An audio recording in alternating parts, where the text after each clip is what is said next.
Pernahkah kita merenung sejenak tentang perjalanan hidup kita? Apa saja yang telah kita lakukan, pelajari, dan amalkan? Sudahkah kita bertaubat atas dosa-dosa yang pernah kita perbuat, atau kita justru terus larut dalam kelalaian? Sebagai seorang muslim, kita diwajibkan untuk terus bermuhasabah, menghisap diri kita sendiri sebelum kita dihisap oleh Allah di hari kiamat nanti. Mari kita simak penjelasan Ustadz Yazid bin Abdul Qadir Jawas rahimahullah tentang pentingnya introspeksi diri. Dan renungkanlah, karena setiap langkah kita akan dipertanggungjawabkan di hadapan Allah pada hari kiamat. Saya ingin sampaikan kepada antum sebagai bahan renungan yang antum bisa renungkan untuk antum sendiri dan juga untuk keluarga dari rumah. Kita mestinya merenung tentang apa yang kita lakukan pada setahun yang lalu. Apa sih yang kita lakukan? Apa yang sudah kita pelajari, apa yang kita amalkan, dan bagaimana perbuatan dosa yang kita lakukan, kita taubat atau tidak. Mestinya demikian sebagai seorang muslim.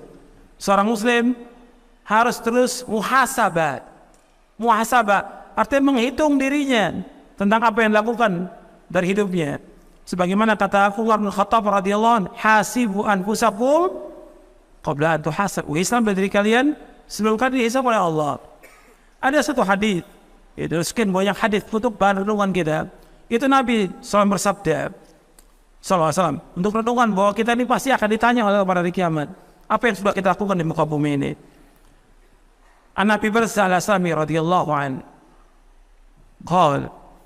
qala Rasulullah SAW, la tazulu qadama abdin yawmal qiyamati hatta yus'ala an umrihi fima afna wa an ilmihi fima fa'ala وعن ماله من أين اكتسب وفيما أنفقه وعن جسمه فيما أبلاه أخرجه الترمذي وقال الترمذي هذا حديث حسن صحيح.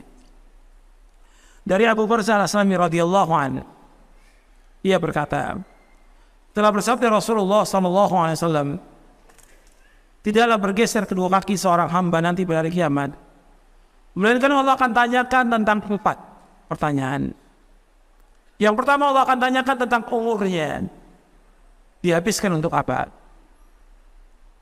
Yang kedua, tentang ilmunya, diramalkan atau tidak. Yang ketiga, tentang harta, dari mana dia peroleh dan kemana dihabiskan. Dan yang keempat, capeknya, lelahnya, letihnya untuk apa. Hadis ini diriwayatkan oleh Imam At-Tirmidzi, dan Tirmidzi berkata hadis ini hasan sahih. Diriwayatkan juga oleh Imam Ad-Darimi dan disahihkan juga oleh Syekh Al-Albani rahimahullah dalam kitabnya Silsilah Hadits As-Sahihah.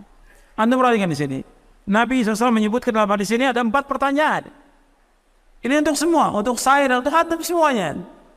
Bahwa tidak bergeser kedua kaki seorang hamba, maka akan ditanyakan 4 pertanyaan. Kalau disebutkan 4, bukan sebagai pembatas 4.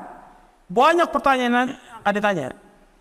Yang asas sekali, yang asas masalah tauhid kepada Allah akan ditanya. Yang kedua akan ditanya bagaimana kita mengikuti Rasulullah atau tidak. Itu yang asas sebelum pertanyaan-pertanyaan yang lain. Sebagaimana kata Imam Ibnu Qayyim di dalam kitabnya, Allah akan tanyakan kepada manusia 2 perkara. Yang pertama, madza kuntum ta'budun? Yang kedua, wa madza ajabtumul mursalin? Yang pertama, bagaimana kalian beribadah kepada Allah? Yang kedua, bagaimana kalian menyambut seruannya para rasul? Arti yang pertama, bagaimana kalian mentauhidkan Allah? Yang kedua, bagaimana kalian, apakah kalian mengikuti Rasulullah atau tidak? Yang akan ditanya. Kemudian ditambah lagi dengan pertanyaan yang lain, di antaranya 4 pertanyaan ini sebagai renungan. Yang pertama, umur kita. Anda coba, umur ini antum habiskan untuk apa? Jadi umur itu dihabiskan untuk apa? Coba, selama berapa tahun antum ini hidup, dihabiskan buat apa?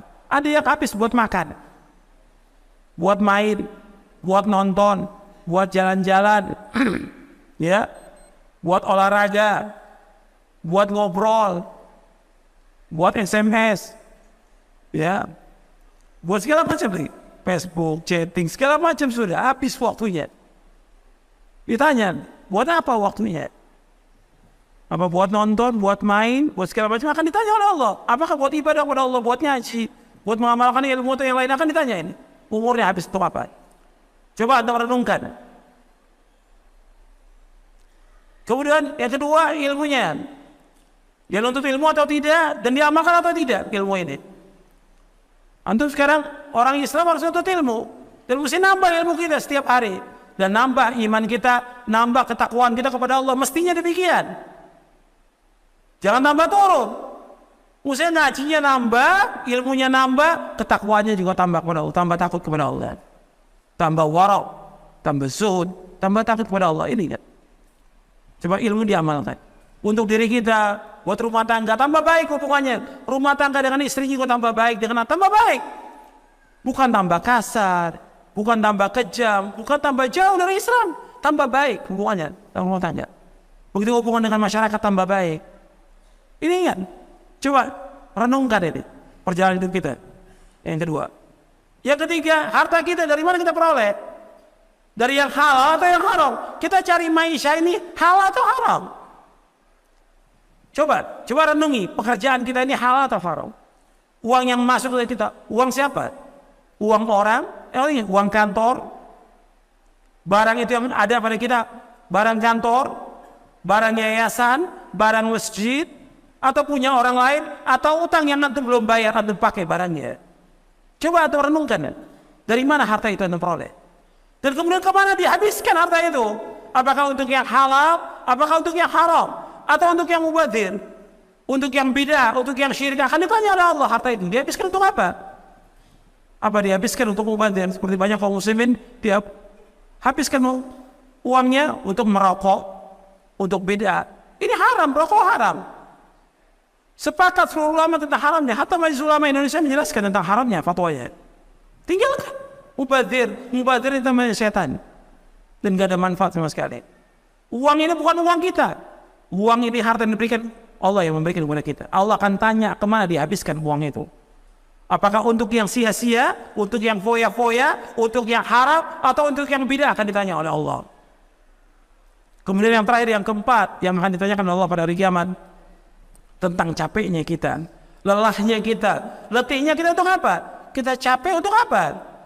Apakah capek untuk begadang, capek untuk nonton, capek untuk olahraga, capek untuk main, atau capek kita untuk membaca kitab Allah, atau kita capek untuk membaca sunnah Nabi SAW, atau capek karena kita berdakwah mengajak umat kepada tauhid, atau capek kita membantu orang-orang yang susah, atau capek dalam melaksanakan ibadah haji atau umrah, atau yang lainnya. Capek kita untuk apa? Untuk di jalan yang benar atau di jalan bid'ah dan syirik? Allah akan tanya tentang ini. Dan Nabi bersabda dalam satu hadis yang sahih yang diriwayatkan oleh Imam Ahmad dan Ibnu Hibban, kata Nabi, likulli amalin syirrah wa likulli syirratin fatrah, faman kana fatratu ila sunnati faqad ihtada wa man kana ila ghairi faqad halak. Sesungguhnya tiap-tiap amal itu ada masa semangatnya, ada masa lelah dan letihnya. Barang siapa semangatnya, lelah letihnya karena melaksanakan sunnahku, maka dia telah melakukan petunjuk. Dan barang siapa yang lelah letihnya, semangatnya bukan karena sunnahku, maka dia telah binasa. Faqad halak, dia telah binasa.